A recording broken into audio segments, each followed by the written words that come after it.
Hello YouTube, welcome to YP Patriot YouTube channel. Thank you for those returning subscribers. If you are new, please subscribe to the channel, really helps this channel grow.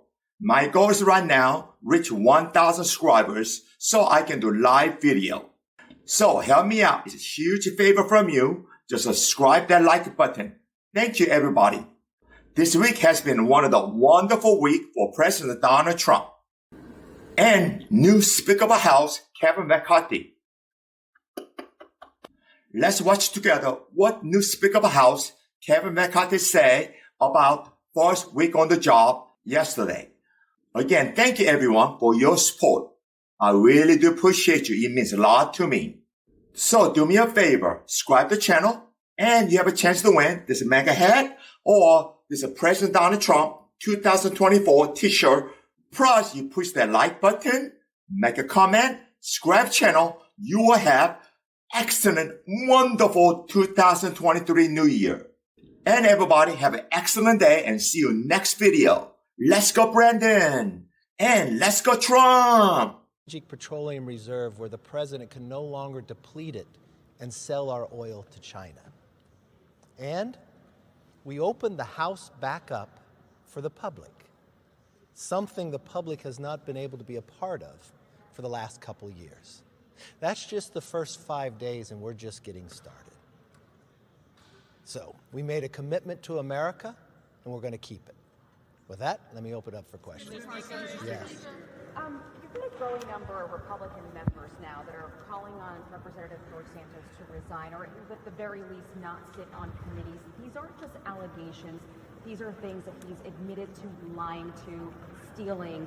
Why put him on committees? Well, what I find is the voters have elected George Santos. If there is a concern, he will go through ethics. If there is something that is found, he will be dealt with in that manner. But they have a voice in this process. Yes. Yes, ma'am. I'm wondering, aside from this bill you all just passed in the Select Committee on China, what other ways will you all be addressing China? What do you see as the top priorities in relation? Good you brought that up. I didn't even mention the other thing we did. Passed a very bipartisan bill with 146 Democrats joining with us to create a new Select Committee on China that Congressman Gallagher will chair. And I've met with Leader Hakeem on this. This will be, Hakeem Jeffries, this will be a very bipartisan committee. Because I think it's very important. A number of reasons why I believe we have lost jobs to China, our intellectual property, because many times we don't speak with one voice from America. What I am trying to accomplish is get members on both sides of the aisle from all different perspectives, not just from a militarily, from financial, from agriculture and others, to bring those jobs back to America, to make sure China's not with inside America buying our farmland and others. Get a level playing field for competition. We watched during COVID for our medical supplies, them controlling 50% of the market. We watched from our medical pills and others what they control. This is something that is very, not just disturbing to me, but for the future of America. I would say in this first 5 days is probably one of the most powerful things that we passed. In a very bipartisan way, a step forward. I would hope the Senate would do it as well, and that we can speak with one voice as we move forward to bring the jobs back to America. Yes, sir. Yes, sir. There's been a lot of reporting and a lot of rumors about any addendums, side deals, handshake agreements you made to get the speakership. Just, do the American people deserve to know all the promises you might have made to get the Yeah, they deserve to know. And the thing that you should look at is the commitment to America. There's not a side deal to anything. You watch the rules package, exactly the same rules package we had back at January 1st. What does it do? The only change within that is make the vacate the chair from 5 to 1. The other thing that we did, and I'm glad you keep bringing these up because it reminds me of other things we accomplished. We watch what is happening right now with the President of the United States. Not once, but now we're finding in 2 different locations classified information just out there in the open. It just goes to prove, and we're finding out now, after being sworn in, that this was discovered before the election. Another faux pas by the Biden administration, but treating law differently based upon your political beliefs. Treats one President Trump one way, but treats President Biden a whole different way. That's why we had to provide a new entity from our church style to look after the weaponization of what's gone on, that you want to equal playing of the law to all Americans. Sorry, let him finish. Do you see this matter regarding the classified documents found in President Biden's home going before that committee? I see it could go from that committee or others, but I think Congress has to investigate this. Here's an individual that's been in office for more than 40 years. Here's an individual that sat on 60 Minutes that was so concerned about President Trump's documents locked in behind, and now we find it just as a vice president, keeping it for years out in the open in different locations. I do not think any American believes that justice should not be equal to all. And we found from this administration what happened before every single election, whatever comes out that they utilize to try to falsify it, they try to have different standards for their own beliefs, that doesn't work in America. Yes, sir. Do you trust someone who has admitted to lying about major aspects of his past, could be facing fraud charges from Brazil, to have access to top secret information? I don't see any way that he's going to have top secret. If you're referring to George Santos, he's got a long way to go to earn trust. But the one thing I do know is you apply the Constitution equal to all Americans. The voters of his district have elected him. He is seated. He is part of the Republican conference.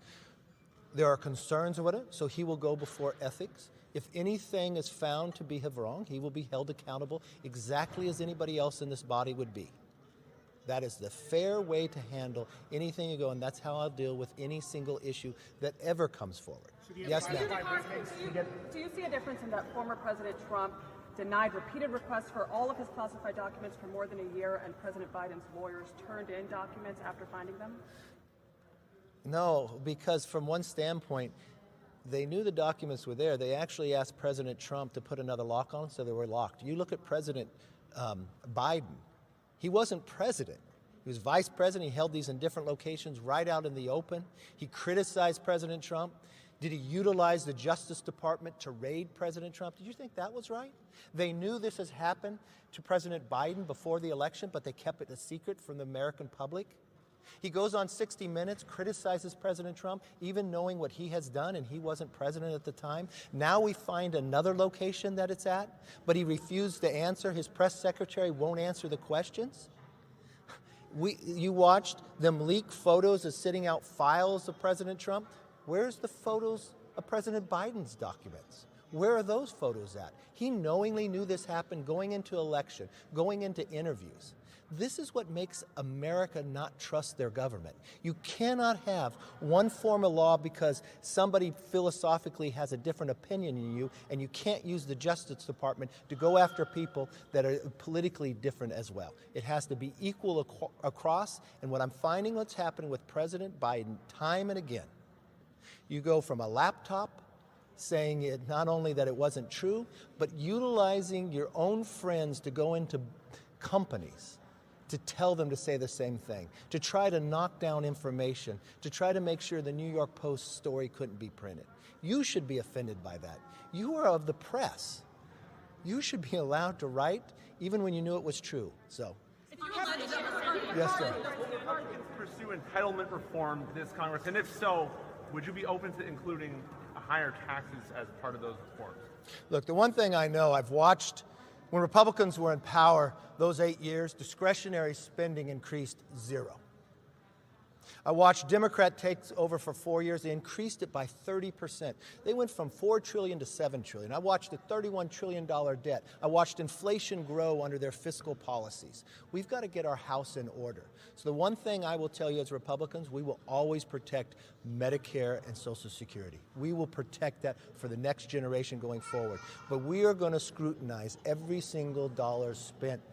It's the hardworking taxpayer that actually pays it. And we want to make sure it's spent wisely and not the way the Democrats have spent it. Yes, ma'am. I want to ask, so there's been some interest among some of your rank-and-file Republicans to possibly introduce a resolution to expunge one of former President Trump's impeachments or possibly vote. What do you think of that? Is that something that you would be supportive of? I'd have to look. When you find that the final information that the Russia document was all a lie, when you watch what went through, I'd understand why members would want to bring that forward. Our first priority is to get our economy back on track, secure our borders, make our streets safe again, give parents the opportunity to have a say in their kids' education, and actually hold government accountable. But I understand why individuals want to do it, and we'd look at it. Now, a bunch of Republicans, about 20 of them last Congress, called on Speaker Pelosi at the time to release the adjacent Capitol Hill security footage of all things that happened on that day. Is that something that you'd be interested in doing? Congressman Gates said that you would be willing to do that. Is that Yeah, I think the public should see what has happened on day. I've watched what Nancy Pelosi did, where she politicized it, where for the first time in the history as a speaker, not allowing the minority to appoint to a committee, to pick and choose. We watched the politicization of this. I think the American public should actually see all what happened instead of a report that's written for a political basis. And I think the answer. We're looking through that. I want to be very thoughtful about it, but yes, I'm engaged to do that. Yes, ma'am. Thank you, sir. On the debt ceiling, can you guarantee that Republicans will provide votes necessary to raise the debt ceiling and avoid... Look, we want to make sure we don't want to put any fiscal problems to our economy, and we won't. But fiscal problems would be continuing to do business as usual. I remembered when Trump was president and Nancy Pelosi was speaker, they became a debt ceiling agreement, and it was a cap agreement for 2 years to cap the spending and make those decisions. This is something that people have utilized. But I ask all of you and all Americans, if you have a child and you give them a credit card and they spend the limit, so you increase the limit again and again and again, when does it end? We've got to change the way we are spending money wastefully in this country. And we're going to make sure that happens. It's a hard-working taxpayer to do it. Paul, how are you? That's good to see you. Senator Cornyn seemed a little bit dismissive of some of the House Republican plans to Jake's coworker at the border yesterday, and some of the other Republicans were. What did he say? I don't have the exact quote on me, I'm sorry. He seemed to think that what happens in the House happens in the House, but the Senate needs to be bipartisan. Have you coordinated? Well, that's interesting because in the House here, we just had probably one of the biggest bipartisan votes to collect a select committee on China. I don't know, is the Senate even in this week? What did they do this week? Oh yeah, they haven't done anything. So I think the House has been very productive in the first 5 days. But yes, I sat down with all the Republican senators and talked to them about ways that they could be more productive. But they didn't even pass one appropriation bill last year. They didn't even pass an NDAA.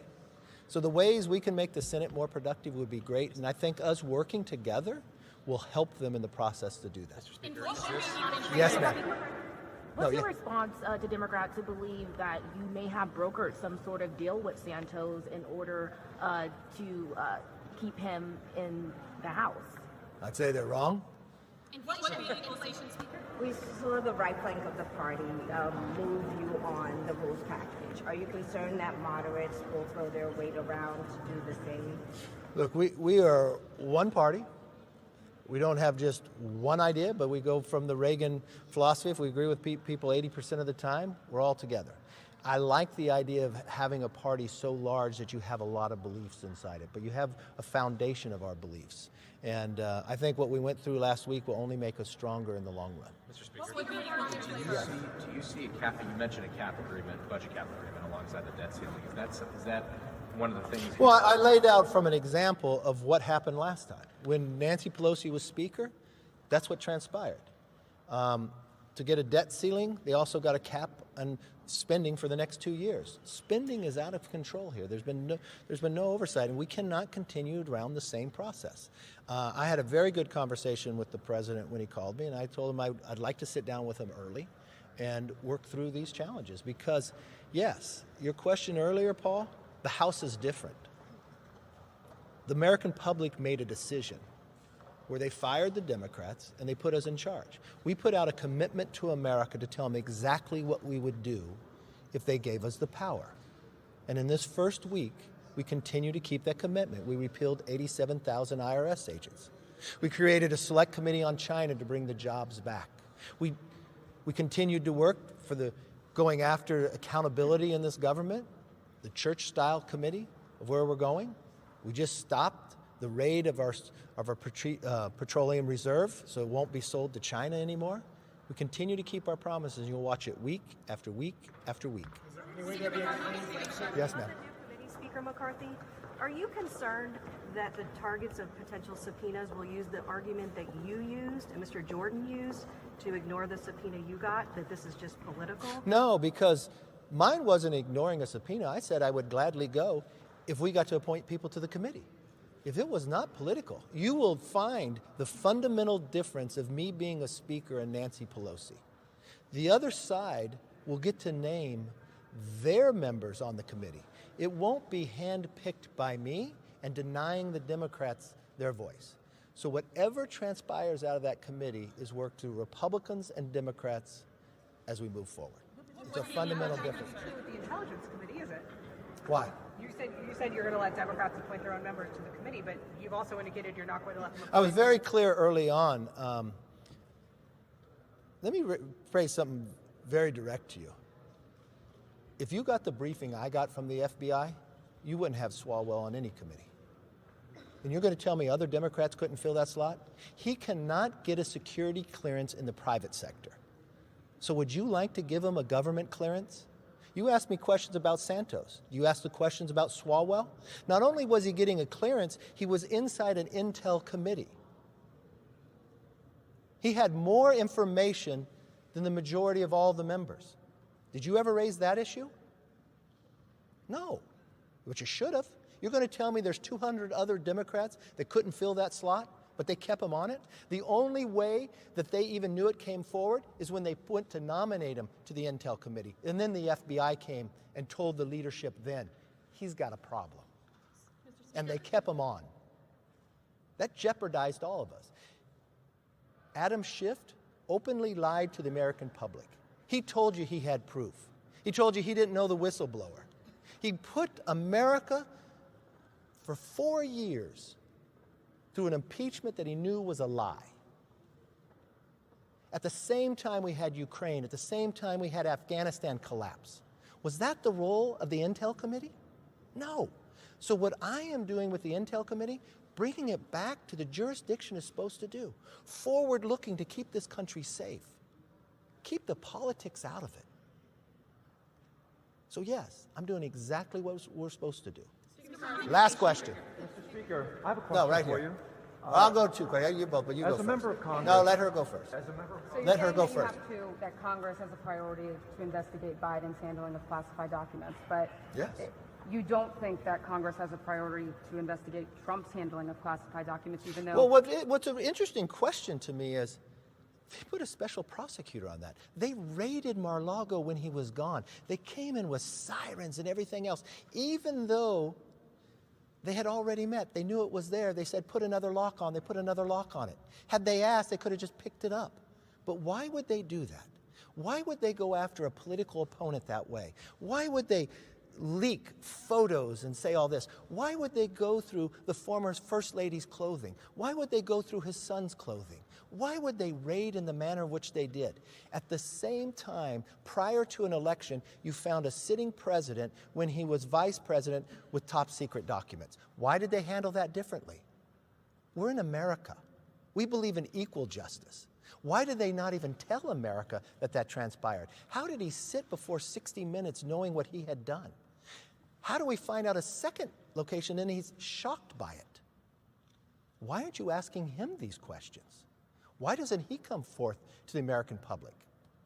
We don't think there needs to be a special prosecutor, but I think Congress has a role to look. Yes, last question. I just wanted to ask you, as a member of Congress, have you ever used a lawyer or an attorney to clean out or move your office, sir?